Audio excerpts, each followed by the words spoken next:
Bom dia, boa tarde, boa noite. Seja bem-vindo ao Bate-Papo Podcast, o podcast do curso de Sistemas de Informação da Antônio Meneghetti Faculdade. Meu nome é Fernando Emílio Puntel, sou professor do curso de Sistemas aqui da ANF e hoje a gente vai falar sobre um assunto que é muito importante, principalmente para quem está entrando no mercado de trabalho, transicionando carreira, está estudando e quer conhecer um pouquinho de como é que está o mercado de trabalho e como realmente se preparar para isso. Aqui nesse podcast você encontra tudo sobre tecnologia, inovação e principalmente as pessoas que fazem tudo isso acontecer, né?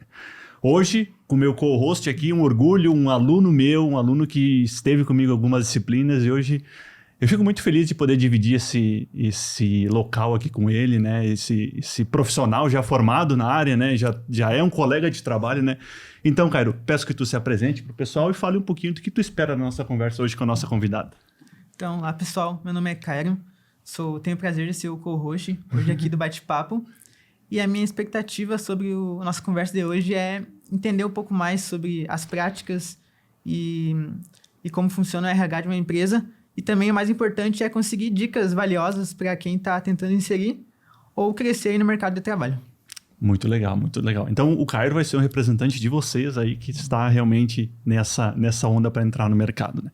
E hoje a gente conversa aqui com a Mariana, que é professora também da ANF, né? Então, seja muito bem-vindo. Espero que a produção tenha te recebido muito bem aqui. Então, Mariana, eu peço que tu se apresente também para o pessoal. Claro. Fique muito à vontade, a gente vai conversar. E a primeira pergunta que eu te faço é: qual dispositivo de tecnologia foi o primeiro que tu utilizou na tua vida, que tu lembra, assim, que te impactou? Fica muito bem à vontade. Legal, bacana. Obrigada pelo convite, prazer de estar aqui com vocês. Eu sou a Mariana Bizunin, eu sou uma profissional de RH, já trabalho em torno de 9 anos na área de gestão de pessoas, focado no recrutamento e seleção. Então, eu sou administradora por formação, né? Sou egressa da faculdade também, né? Fui aluna da Antônio Meneghetti Faculdade. Sou especialista também em gestão de pessoas pela Unicinos e atualmente, né, trabalho como gerente de atração e seleção da Datum, que é uma empresa também de tecnologia. E tu já começou com uma pergunta difícil, professor. Olha, eu me lembro que talvez o DVD... MP3... Vai entregando a idade, né? Exatamente. Aquele MP3 pequenininho que tu tirava a pontinha e botava no USB. Exatamente, esse mesmo. Pelo que eu me lembro, é mais ou menos isso. Que legal.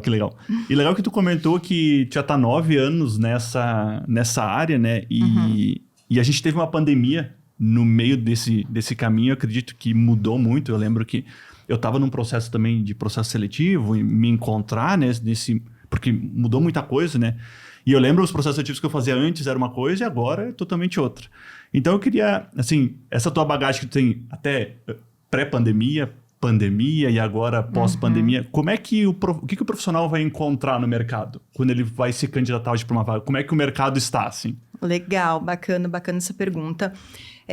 Eu entendo que hoje a gente está num momento bem diferente, né? Teve um período antes da pandemia, em torno de 2019 a 2022, ali, onde eu entendo que foi um boom de fato ali, né, da tecnologia. A gente tinha muita oportunidade, muita vaga, os clientes estavam investindo muito. E eu lembro que quando nós abrimos uma vaga nessa época, nós tínhamos 1, 2 candidaturas. Eu abri uma vaga de desenvolvedor Java, por exemplo. Era 1, 2 candidaturas. Com sorte, umas 10. Com bastante sorte, umas 10. E o trabalho que a gente fazia nessa busca de profissionais era muito mais uma busca ativa. Então, nós buscávamos as pessoas, LinkedIn, boca a boca, nas faculdades. Então, a gente fazia esse trabalho de busca ativa. Hoje, né, eu vejo o cenário um pouquinho diferente. Hoje eu vejo que nós já temos um número maior de profissionais formados, que naquela época nós não tínhamos, né? Naquela época as próprias empresas acabavam fazendo formações, né? Formando dentro de casa, fazendo turmas, investindo de fato na formação desses profissionais internamente. E hoje está um pouquinho diferente. Hoje a gente teve um número maior de profissionais no mercado. Não só de profissionais que querem entrar, mas profissionais que já estão num nível de senioridade mais alto. E então, hoje, quando a gente abre uma vaga, eu tenho um número de candidaturas maior. Né? Quando eu abro uma vaga para um profissional sênior, eu tenho pelo menos umas 100, 200 candidaturas. Nossa. Então, é bastante volume. E quando eu falo de um profissional júnior, isso aumenta muito. A gente tem uma vaga de júnior, assim, Teve casos de a gente ter 1.000 candidaturas numa vaga de um profissional júnior. E isso é muito por conta... Claro que a pandemia ela acelerou muito o home office, né? Isso é muito pelo home office ou é por mais pessoas estarem querendo entrar na área de tecnologia? Eu entendo que é por mais pessoas estarem, né, tentando aí entrar na área de tecnologia. Eu acho que a gente está tendo um número de profissionais maior sendo formados pelas instituições e também as pessoas que são autodidatas, né, que elas mesmas aprendem e acabam ingressando no mercado. Então, claro, a questão do remoto, sem dúvida nenhuma, hoje a gente, né, tem acesso a pessoas de todo o Brasil e a gente olha nos processos seletivos a maioria, né, para pessoas de todos os lugares do Brasil. Mas eu entendo mesmo que é pelo número de profissionais formados, né, que hoje a gente tem. Então, hoje o cenário está bem mais acirrado. Eu sempre brinco que a gente tinha que, muitas vezes, implorar para a pessoa trabalhar com a gente antigamente. Hoje em dia, não. Hoje em dia, a concorrência chegou para a área de tecnologia também, né? E antes não era algo que era tão latente. Eu vi que ali, depois de 2022 para cá, de fato, o mercado de tecnologia está mais concorrido entre os profissionais, o que é diferente de antes, né? Esse é mais ou menos o cenário que a gente tem hoje. Em relação aos processos seletivos para cargos de tecnologia, existe diferença para os perfis de sênior, júnior ou pleno? Existe bastante diferença. Eu vou trazer um pouquinho, assim, de como é que os processos funcionam hoje, né? Pelo menos na minha vivência, nas empresas que eu já trabalhei. Hoje a gente busca os profissionais muito pelo LinkedIn. Né? Então, hoje, quando abre uma posição, a gente divulga essa posição na página de carreira da empresa. Né? Então, a maioria de vagas que os profissionais vão encontrar é dentro da página de carreira das empresas. E quando abre, normalmente, na página de carreira das empresas, abre também no LinkedIn. Né? E aí, começa, né, essa candidatura, um monte de gente procurando. Então, como é que a gente faz, na verdade, né, para conseguir passar esse monte de pessoas? Como é que a gente faz para chegar na frente, né, desse grande número de pessoas? Hoje, dentro dos processos seletivos, a gente usa muita inteligência artificial também. Então, as empresas normalmente têm softwares, né, de recrutamento que ranqueiam os profissionais. Então, quando eu tenho um pool de profissionais, vamos supor que eu tenha 100 profissionais candidatos ali, eu vou ter um ranqueamento dos que aparecem primeiro, dos que aparecem depois. Como é que esse ranqueamento é feito? Através da IA. O que a IA faz? Ela bate, né, o requisito da vaga com o que o profissional colocou no currículo dele. Então, assim, a primeira dica que eu dou para quem está se candidatando e quer buscar sair na frente é: tenha um currículo focado para cada vaga que você vai se candidatar. Essa é a primeira dica. Por quê? Porque cada vaga ou pede algum detalhe específico, mesmo quem ainda não tenha muita experiência na área de tecnologia. Daqui a pouco, para uma área de dados, a pessoa é júnior, está iniciando, ela tem que conhecer um pouquinho mais de Excel, por exemplo. Né? Ela tem que ter um domínio. Então, por mais que não tenha na tecnologia especificamente, ela tem que ter outros requisitos ali, que esses requisitos vão estar descritos na vaga. Então, antes de eu me candidatar a uma vaga, eu tenho que sempre olhar qual que é o descritivo. Legal, pede essas 5 coisas. Eu tenho que colocar o maior número de vezes essas palavras dentro do meu currículo. Porque muitas das IAs hoje ranqueiam desse jeito. Então, se dentro de uma vaga pede um determinado conhecimento em um banco de dados, por exemplo, eu vou tentar inserir aquele nome daquele banco de dados em vários locais do meu currículo. Seja no resumo, seja na experiência. Então, isso vai fazer com que eu ranqueie na frente das pessoas, né? Claro que a gente não vai colocar algo que a gente não tem, com certeza. Sim. Mas, se é um conhecimento que eu tenho, é sempre importante eu ressaltar várias vezes ali dentro do currículo para que eu ranqueie primeiro dentro dessa ferramenta. Até existe um movimento do mercado hoje no LinkedIn, onde os profissionais costumam criticar bastante, né, as ferramentas de recrutamento, isso né? que eu ia te perguntar, se essas ferramentas de recrutamento, elas estão tendo esse sucesso de colocar as pessoas boas no topo, porque tem uma onda de pessoas reclamando mesmo, assim, tu vê posts, assim, com várias curtidas e comentários de pessoas que se candidatam e tudo mais. E como é que tu tendo essa experiência, como é que tu vê essas ferramentas? Das ferramentas que eu já usei, tem ferramentas que de fato são muito boas, que ranqueiam de fato muito bem, e tem ferramentas que não. Então, por isso que a gente precisa fazer o possível para passar essas ferramentas. De fato, às vezes, uma pessoa que é muito boa para aquela posição, pode ser que não ranqueie muito bem, porque ela não soube construir o currículo dela, de acordo com o que a vaga estava pedindo. Então, diante do cenário que realmente hoje a gente tem um volume muito grande de pessoas e o RH ele precisa ter uma ferramenta que ajude a ranquear de fato, eu, enquanto candidato, preciso também me adaptar a essa realidade e tentar, né, passar esses outros candidatos aí. E acho que a primeira coisa é a questão das palavras-chave no currículo, né? Então, se a gente tem um currículo só e manda para diversas vagas, a chance que eu tenho de ter um insucesso é muito grande, né? Sim. Porque cada vaga pede uma coisa ou outra, mesmo quem está entrando no mercado. Então... E eu vi também que muitas vezes eles falam, não faça um currículo com uma imagem, por exemplo, utilizando uma ferramenta. Utilize um Word, que vai ter o texto, que daí eu acho que vai facilitar a IA também para ler esse documento, é isso, né? Exatamente. Hoje tem algumas IAs que não leem currículo em 2 colunas, por exemplo. Né? Que tem dificuldade de ler ali esses currículos. O que eu indico sempre faça num Word, né? Aí pode subir ou um Word ou PDF, mas em uma única página corrida. Não faça 2 colunas, né?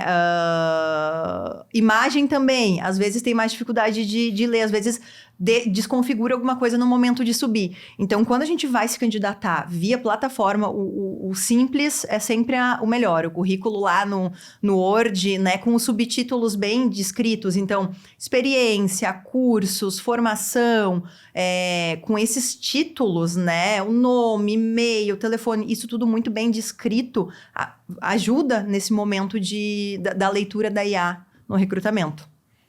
Você falou sobre LinkedIn e plataformas, enfim. Como vocês avaliam também a questão do portfólio, GitHub? Porque a gente sabe que currículo não é a única forma de um profissional mostrar que ele sabe, que ele é capaz. Então, como é feita essa avaliação? Legal. Hoje, algumas ferramentas, quando a gente vai se candidatar, já tem até o campo pra gente colocar ali o Git, né? É algo bem importante. A gente avalia, né, o Git, assim como o LinkedIn.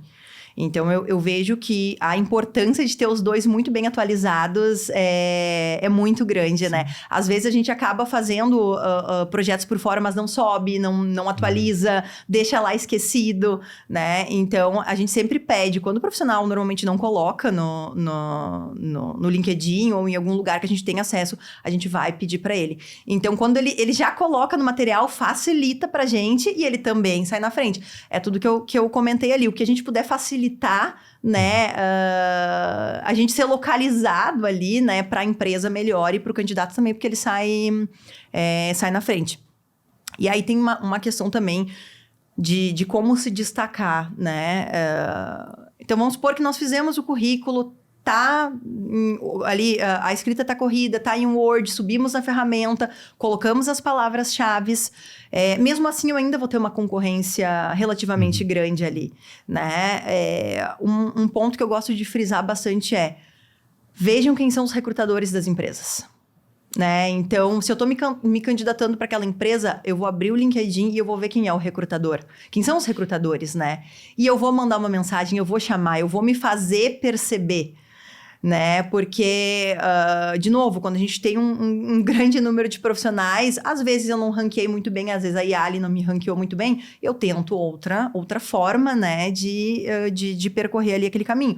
Então, chamar os recrutadores, os próprios desenvolvedores mesmo da empresa, não precisa ser os recrutadores, alguém que você tenha de conhecido na empresa, ou que você não conheça, mas que é na área que você quer. Então, eu tenho alguém que na área de dados ali dentro daquela empresa que eu localizei no LinkedIn, manda uma mensagem, se apresenta, diz que tem interesse em trabalhar na empresa, né? É uma forma também que a gente tem de se destacar, né? Bem grande. Porque às vezes o recrutador ele trabalha muito também no LinkedIn, então é muito mais fácil de ter esse contato direto com o recrutador ou com as outras pessoas da empresa. Então essa questão do networking mesmo via LinkedIn, eu acho bem importante. E não só para quando a gente está se candidatando na vaga, né? Acho que o LinkedIn é uma ferramenta tão poderosa para trocar, para conhecimento, né? A gente vê muitas figuras que são referências em algumas tecnologias, em algumas áreas no LinkedIn. E algo que eu falo muito para meus alunos também, chama aquela pessoa, te apresenta, diz que tu tem interesse em conversar, interesse ali em aprender, que às vezes não vai ter uma vaga no momento, ou às vezes nem a pessoa está buscando no momento uma vaga, mas tu ficou com aquele contato. Quando surgir alguma posição na empresa, essa pessoa que tu conversou vai lembrar de ti, vai te chamar. Então, assim, o LinkedIn é o cartão de visitas, né? E é uma ferramenta poderosíssima. Que legal, que legal.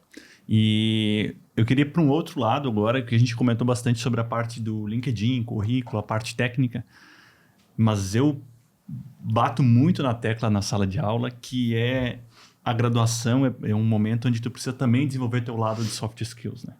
Eu falo, participa de tudo que tu puder. Se tiver qualquer coisa, mas é fora da área, não importa. Alguma coisa tu vai aprender, tu vai se desenvolver. E aí eu queria também te perguntar que eu acredito que hoje eu no mercado a gente consegue entrar pela parte técnica, mas a gente se mantém pelas soft skills, né? Então, como é que é as soft skills? No processo, entrevistas e tudo mais, e também na manutenção de um emprego, né? Qual que é o impacto das soft skills? Legal. Hoje a gente a maioria das empresas, né, faz uma avaliação comportamental, né, quando a pessoa está entrando. Seja uma entrevista por competência, de acordo com as competências que aquela empresa tem, de acordo com valores, né, de acordo com o que a empresa acha que é importante. Então, normalmente as entrevistas são por competências da empresa. E também a gente utiliza muito testes comportamentais, né, de fit cultural. É muito importante que a pessoa que está entrando tenha esse fit com a empresa. Então, é bem comum, dentro dessas próprias plataformas de recrutamento, quando a pessoa vai se candidatar, ela já passar por um teste comportamental para fazer a avaliação, né? E depois, posteriormente, normalmente numa entrevista, quando já está no processo, quando já está ali sendo entrevistadas. Quando a gente está contratando um profissional que está entrando no mercado, é claro que a gente quer que ele conheça um pouco de tecnologia. Mas não é isso que vai dizer se ele entra ou não entra na empresa, né? Eu conhecer um pouco de Java, eu conhecer um pouco de .NET, eu conhecer um pouco de React, legal. Vou ter a base, né? E é muito importante também, porque as empresas hoje também não disponibilizam tanto tempo de formação quanto tinha antigamente, né? Como eu falei, antigamente existiam programas de formação. Hoje em dia é importante sim ter o nivelamento técnico, ter a base, conhecer um pouco. Mas o que faz a pessoa de fato entrar, quando é uma posição de júnior, de estágio, é a soft skills. É o quanto a pessoa consegue se comunicar com clareza. E quando a gente fala em soft skills, né, de comunicação, a gente acha que a gente precisa, né, ser extrovertido, que aquela pessoa mais introvertida, ela já acha que não é para mim, não quero. Às vezes nem se coloca, né, ali à disposição, nem se coloca a passar de processo seletivo, ou enfim. Mas, na verdade, o que a gente precisa? De ter uma comunicação objetiva. Que a pessoa entenda a informação que tu quer transmitir, né? Que tu seja uma pessoa clara, que tu consiga se fazer entender. Então, a comunicação é extremamente importante. E uma pessoa que está muito aberta à mudança. Porque hoje o cenário do mercado também muda muito rapidamente, né? Isso é algo que a gente fala bastante, mas de fato acontece na prática. Então, daqui a pouco a gente contrata alguém e a pessoa... a gente contratou ela para trabalhar com uma determinada tecnologia ou numa determinada área. Daqui a pouco o projeto foi descontinuado, daqui a pouco o cliente parou de investir, daqui a pouco qualquer coisa pode ter acontecido naquela squad, naquele projeto. E a pessoa, ela não está aberta a migrar para outra área. Né? E aí, o que a empresa vai fazer com aquele profissional que não quer aprender uma outra tecnologia ou que colocou na cabeça, não, eu trabalho só com React, eu vou trabalhar só com React. Eu não vou trabalhar com outra tecnologia, eu não vou aceitar fazer outra coisa. Então, acaba sendo muito difícil da empresa também poder manter aquele profissional. Já o profissional que tem essa mente aberta de falar, olha, eu tô com a empresa, eu vou entregar, conte comigo, né? Agora tudo bem, eu topo trabalhar nessa tecnologia, mas daqui a pouco, quando surgir a oportunidade de voltar para aquela que eu gosto, eu tô aqui. Então, essa comunicação de a pessoa deixar muito claro o que ela quer, mas que a empresa também pode contar com ela nesse momento de mudança, de adversidade nos projetos, é muito importante. Muito importante. E é interessante que muitas vezes os alunos perguntam, né? Qual linguagem paga mais e tudo mais. Eu falei que hoje está muito parecido, né? Mas, inevitavelmente, em algum momento, a gente da área de TI acaba indo para uma área até de gestão. Então, tu precisa assumir esse desafio, né? Eu trabalhava numa empresa e eu cheguei ao comercial da empresa. Porque aí tu tem uma faca e o queijo na mão. Tu conhece a tecnologia, tu já operou aquela tecnologia e tu vai pro comercial vender aquela tecnologia. Então, ninguém mais sabe do que tu para realmente vender aquilo, né? Então, acho que isso é bem, bem interessante. O profissional que está iniciando, né? Eu costumo também falar bastante isso para os alunos, né? A gente entra muito gostando da programação, né? A programação é o core ali, muitas vezes. Mas existe uma gama enorme de áreas dentro de uma empresa, né? Hoje, como tu falou, um comercial que vem da área técnica já se diferenciou de um monte de outros profissionais, porque ele tem o conhecimento, né? Ele vai ter esse trato com o cliente diferente. Mas existe uma área de pré-vendas, existe a área de governança, que uma pessoa técnica consegue ajudar um monte, existe a área de negócio, enfim. Então, assim, acho que existe uma gama de áreas. Eu acho que, especialmente para quem está entrando, né, na faculdade, eu acho que é o momento de poder abrir, de fato, o leque e dar oportunidade. Não é que tu não vá aprender a programar, ou que tu não vá gostar de programar, ou que isso não seja, de fato, o que te realiza, mas tu consegue unir. Tem muitos cargos dentro das empresas que tu consegue unir programação, né? E outras áreas que também podem fazer sentido para ti. Então, é bem importante ter essa abertura, né? No momento de formação, durante a graduação. Eu acho que isso abre bastante, né, os horizontes aí para as oportunidades. Você falou sobre se experimentar em outras áreas. Eu queria saber quando um candidato ele é contratado, por exemplo, numa área de desenvolvimento.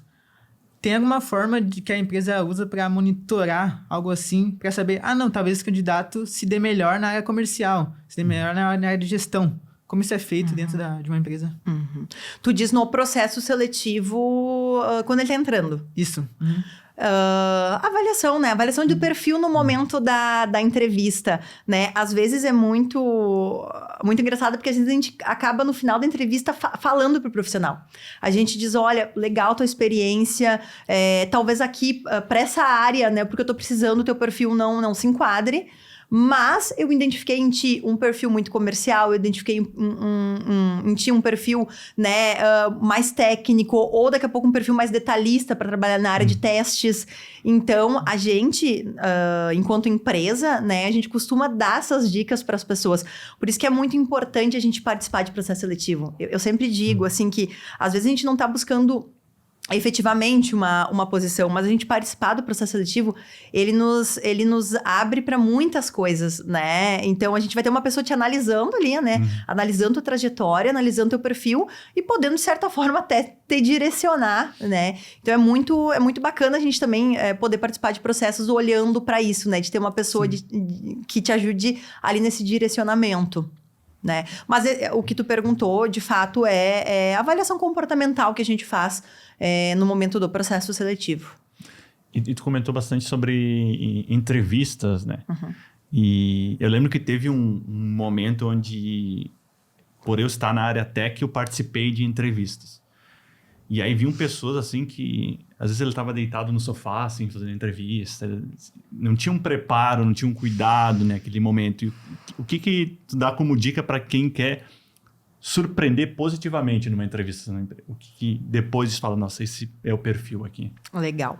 A gente que tá todo dia com os candidatos, a gente vê tanta coisa, gente, tanta coisa. E as pessoas erram no básico. né? As pessoas erram no básico. Então, primeira coisa, quando tu tem uma entrevista marcada, não deixa para acessar, seja por Teams, por Zoom.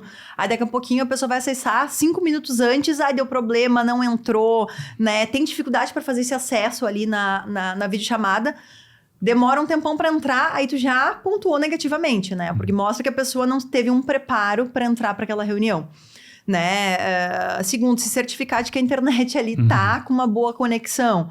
Porque muitas vezes a gente não consegue nem terminar uma entrevista com um profissional porque a internet dele estava ruim, porque ele estava ou ele estava no meio de um café, ou ele estava num local inadequado, com barulho de gente, cachorro atrás, família. Então, assim, a gente tem que cuidar de fato para estar num ambiente de silêncio e que a gente possa escutar bem, ouvir, né? Enfim, e ter isso, né? Ter esse momento tranquilo ali para fazer o bate-papo. Pesquisar sobre a empresa, né? Isso é algo que a gente frisa bastante também. É importante a pessoa, o recrutador ou o entrevistador que está ali, ver que a pessoa se preparou, né? Ver que a pessoa sabe o que é a empresa, sabe o que a empresa faz. Então, pesquisar sobre a empresa, pesquisar sobre a vaga, né?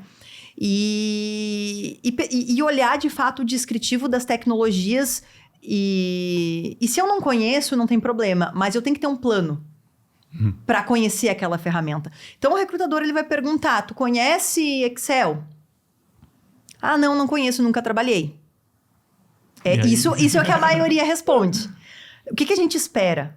Que a pessoa responda, olha, eu nunca trabalhei com Excel, mas eu já encontrei um curso, eu vi que a vaga pedia, eu já encontrei um curso, eu já posso começar esse curso na semana que vem, já me organizei, o curso dura 3 meses, então depois de 3 meses eu já vou ter um nível avançado de Excel.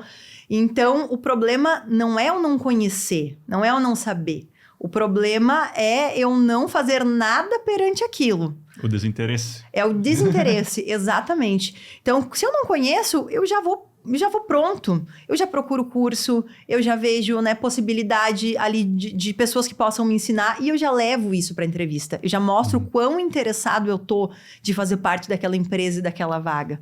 Então, estudar a fundo, né, as tecnologias e como eu vou fazer para conhecê-las, como eu vou fazer para estudá-las, né, e já mostrar esse interesse, acho que é muito valioso nesse momento da entrevista. E eu acho que é bem importante também quem está começando, ou mesmo hoje, depois de participar de vários processos, eu fico nervoso na hora. E eu lembro que quando eu participava do outro lado entrevistando, isso para nós a gente não levava como algo ruim. A pessoa, se ela conseguisse se comunicar, ela falava, olha, eu tô nervosa, e ela se colocando até num momento até de fragilidade, assim, eu tô nervosa, mas eu vou responder tudo. Eu lembro que a gente participou de um processo, tinha uma pessoa que estava muito nervosa, e ela passou no processo porque é um momento de pressão, né? Tu tá sendo avaliado, como tu comentou, então isso é bem pesado também, né, pra pessoa. E aí tu comentou de outro ponto, antes tu falou sobre o fit cultural, que as empresas têm o fit, e a pergunta é, dá para treinar pro fit, ou é algo que na hora que tu responder, vai ter que responder o que vem de dentro e é isso esse é o resultado. Legal. A primeira questão sobre estar nervoso na entrevista. Eu costumo dizer que o recrutador quer que dê certo tanto quanto você. O recrutador ou o gestor que está entrevistando, ele também quer que dê certo.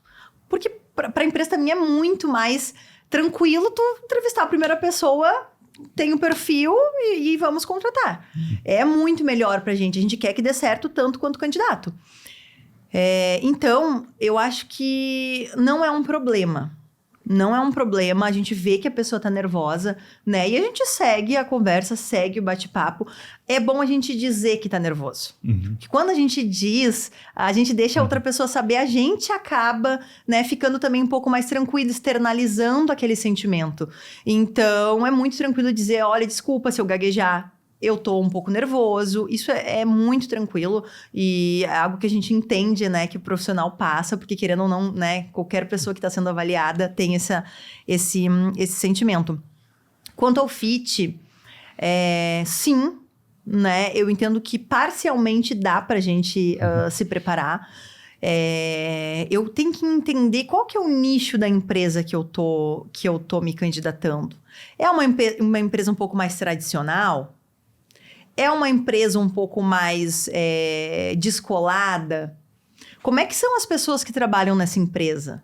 É muito legal a gente fazer um olhar também de buscar o perfil das pessoas que trabalham nessas empresas.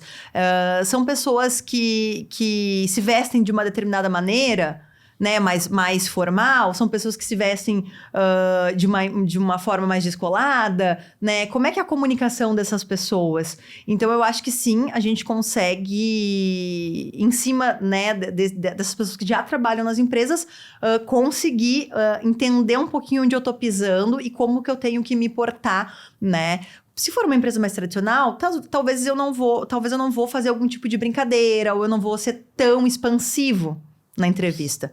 Se é uma empresa, normalmente empresas de tecnologia têm, né, um ambiente mais descontraído e mais descolado.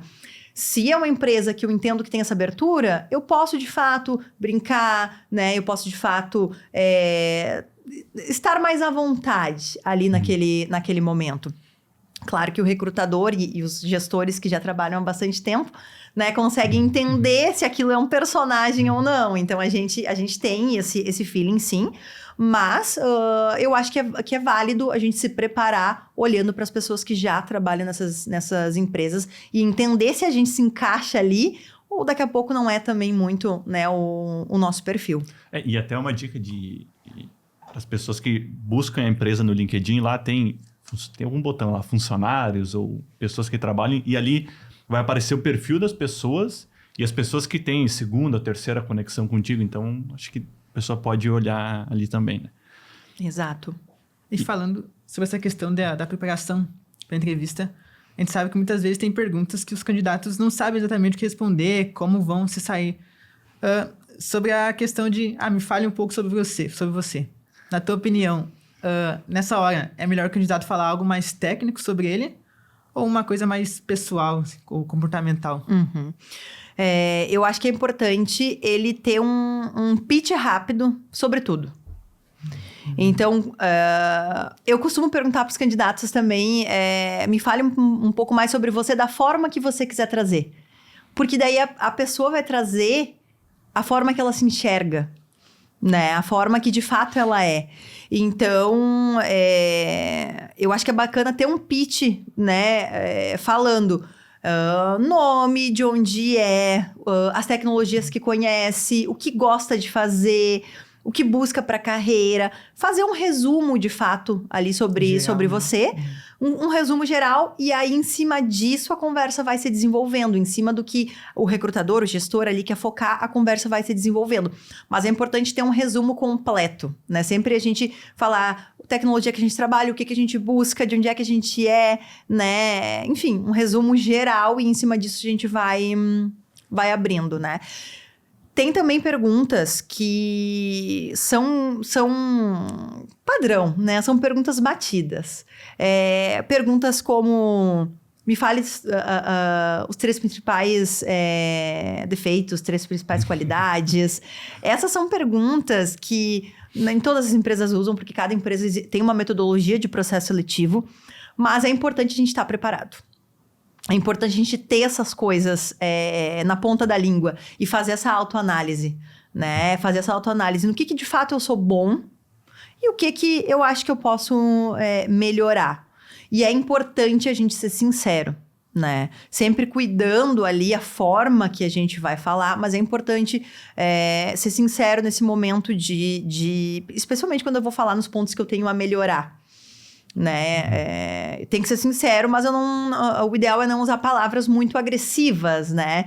Se eu sou uma pessoa desorganizada, eu não vou externalizar isso nesse formato, né? Eu vou dizer, eu estou buscando, através de um cronograma, organizar melhor minhas atividades. Então, eu mudo o discurso ali, né? Para que a palavra em si não fique tão evidente.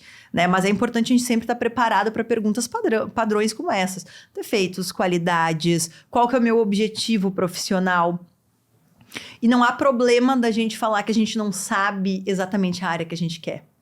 Porque uma pessoa que está iniciando a carreira, todo mundo sabe que ela tá no momento de experimentação.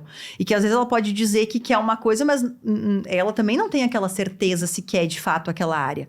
Então, não tem problema da gente dizer, ó, eu tô no momento de experimentação, eu quero começar nessa área do desenvolvimento, porque é o que me chama a atenção. Nos meus projetos pessoais, eu gosto muito de ficar ali codando, eu gosto muito de estudar teoricamente, imagino que eu vou gostar de fazer isso na prática também.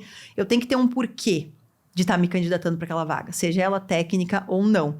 E, a longo prazo, a pessoa vai se descobrindo e, como eu falei, o recrutador ou o gestor ali, ele sabe que a pessoa está iniciando a carreira e que ela, possivelmente, durante essa trajetória, vai mudar o rumo algumas vezes, né? Eu vi até um meme que tinha, né? Onde você quer estar daqui 5 anos, né? Quero estar numa empresa maior do que essa. Não precisa ser tão sincero, né? Eu lembro até um processo seletivo que eu fiz que a recrutadora me perguntou se eu fosse um objeto, qual seria e por quê? E eu não estava nada preparado para isso, né? E eu lembro que no momento eu falei que, como eu estou no Rio Grande do Sul, que uma cuia, né? Porque está servindo, está sempre... Então foi algo que veio na hora, assim, mas foi uma pergunta que foi bem impactante. E eu utilizo muito a IA para me entrevistar quando eu quero fazer um processo seletivo. Eu conto para ela sobre a empresa, conto sobre o processo seletivo e peço para ela me fazer perguntas e eu vou praticando ali. Então, também, como o RH está usando a IA, a gente também deve utilizar, né? Excelente. Como tu já participou de muito processo seletivo, está bastante inserido no mercado, assim, qual tecnologia tu vê hoje que está mais em ascensão e carente hoje no mercado de trabalho na área de tecnologia? Uhum. Pergunta bem... Pergunta de 1 milhão. Essa é uma pergunta de 1 milhão, né? Porque a gente tem de tudo ainda no mercado, eu vejo, assim. Mas a gente tem tecnologias que são... que nós trabalhamos muito atualmente na empresa, né? Python. Né? Python sempre tá ali como uma das principais. O famoso Java, né? Que uns amam, outros odeiam, né? Mais odeiam do que amam, mas ainda tem bastante mercado. React, a gente trabalha bastante ainda também. E a gente, área de dados, né? E tudo que envolve isso, não preciso nem dizer, né? Assim, é o que hoje tem no mercado em quantidade, de fato, né? E tudo que envolve ali a área de dados. Por isso também o Python, né? Que vem muito, muito relacionado. A gente tem muito forte hoje no mercado de tecnologia que é muito pouco explorado, atuação com Salesforce. Interessante. A gente normalmente trabalha bastante linguagem aberta, né? A gente fala bastante sobre isso. Isso é o que a gente ensina normalmente, né? Na faculdade. Mas por isso que eu comentei sobre ter o olhar muito aberto, né? Quando a gente está dentro de uma empresa. A gente tem como trabalhar com tecnologia de diversas formas, né? Então, eu vejo que a atuação com Salesforce tá muito forte no mercado. Hoje eu diria que talvez Salesforce é o que a gente menos tem profissional e que a gente mais precisa. Né? Seja para desenvolver mesmo ali com a linguagem do Salesforce, né? Que daí é bem mais complexo de aprender, né? Porque tu vai ter que normalmente sozinho ali, ou enfim, buscar algum curso, alguma coisa nesse sentido. Ou ser um consultor mesmo, né? Trabalhar na parte mais do negócio de Salesforce. Mas é algo que não é tão comum, é algo que a gente não fala tanto dentro do mercado, mas na prática a gente tem um déficit muito grande de profissionais que tenham capacidade de atuar com Salesforce. Eu já vi bastante vaga de Salesforce. Interessante. E há como um todo também, né? Ou pessoas que conheçam determinadas linguagens, mas que tenham capacitação técnica em alguma frente de IA. Então, eu acho que todas as empresas querem um profissional que tenha alguma habilidade dentro da IA. Então, isso também tá muito forte. Os clientes já nos procuram hoje dizendo, olha, eu quero alguém que conheça determinada linguagem, mas que já tenha participado de algum projeto, que eles tenham atuado com o IA. Não necessariamente a pessoa ter atuado, mas que ele já tenha feito parte de algum projeto, que já tenha convivido ali com pessoas que desenvolvam, enfim. Então, é bem forte. É bem forte isso hoje. Que legal. E estamos indo para a parte final já, e já aproveito para agradecer a Mariana, né? A gente vai fazer um momento aqui a gente é um momento beat a beat. A gente faz perguntas e aí tu responde o que vem na cabeça. É mais uma ou outra aqui, né? Então eu faço uma e o Caio aqui faz outra. Primeira é currículo criativo ou direto ao ponto? Direto ao ponto. Portfólio online ou currículo em PDF? Online. Online. Entrevista presencial ou remota? Remoto. Mais técnico ou mais comportamental? Mais comportamental. Fosse escolher uma, LinkedIn atualizado ou GitHub ativo? Difícil. Eu acho que LinkedIn atualizado. Experiência ou um potencial de aprendizado? Potencial de aprendizado, sempre. Sigo aprendendo ou sou especialista no que faço? Sigo aprendendo. E o que nunca pode faltar em um bom currículo? Difícil, hein? É difícil. Difícil. Eu acho que nunca pode faltar o que eu quero para mim. Eu acho que toda trajetória precisa ter um sentido. E por mais que às vezes eu mude de carreira ou que eu tenha começado, sei lá, eu venho de uma área administrativa e eu tô migrando para tecnologia. Eu acho que é importante eu deixar claro o porquê. O que eu quero para mim? Qual que é o meu objetivo? Então, é importante eu ter claro, né? Pelo menos o meu próximo passo a curto prazo, né? Isso mostra o quanto eu tenho o domínio da minha própria carreira, né? Então, acho que esse é um ponto bem, bem importante. E também quero reforçar que LinkedIn é, assim, imprescindível, como eu falei. Precisa ter atualizado. Ou tenha atualizado ou não tenha, né? Ou não tenha, porque é como se fosse o nosso RG profissional. Então, se eu buscar, né, o profissional ali e tiver desatualizado, é a imagem que eu tô vendo daquele profissional. Então, se eu entro na Mariana e tiver desatualizado, perante o mercado, a Mariana é aquela profissional. Sim. Então, eu costumo dizer, ou tem atualizado ou não tenha, né? E utilize essa ferramenta não só para vagas, né? Como eu falei, não só para se candidatar. Utilize como fonte de conhecer o que o mercado está fazendo, troca com profissionais, né? Se mostrar ali, né? Usar como uma rede mesmo que vai te impulsionar de diversas formas, né? Então, acho que o LinkedIn é bem, bem importante e não adianta a gente lutar contra a maré. O mercado de tecnologia, ele está mais competitivo para os profissionais, né? A gente está usando as IAs para fazer processo seletivo, né? Independente se isso é bom ou se isso é ruim, isso é uma realidade. Então, a gente, enquanto profissional, a gente precisa entender, né, como fazer para surfar essa onda e não ficar de fora. Então, e preparação, claro, né, gente? Sempre para entrevista, se tem uma entrevista marcada, eu vou me preparar, eu vou entender que empresa, né, que eu tô me candidatando, eu vou entender a vaga, eu vou sempre mostrar o quanto eu quero aquela oportunidade. Essas são as principais dicas aí. Que legal, que legal. Muito obrigado, Mariana. Eu tô muito satisfeito, cara. Assim, Também. Acho que a gente tem um material de ouro aqui para todo mundo, quem tá entrando na área, quem tá buscando outro emprego. A gente agradece muito a Mariana. A gente agradece a Fundação Antônio Meneghetti por esse espaço também para a gente conversar. Agradecemos a Faculdade Antônio Meneghetti. Não deixe de acessar o site da faculdade e olhar todos os cursos. Lá tem um monte de informação sobre os cursos e mentas. Se tiver qualquer dúvida, entre no YouTube do Antônio Meneghetti Faculdade. Tem um podcast para cada curso. E a gente se vê no próximo Bate-Papo.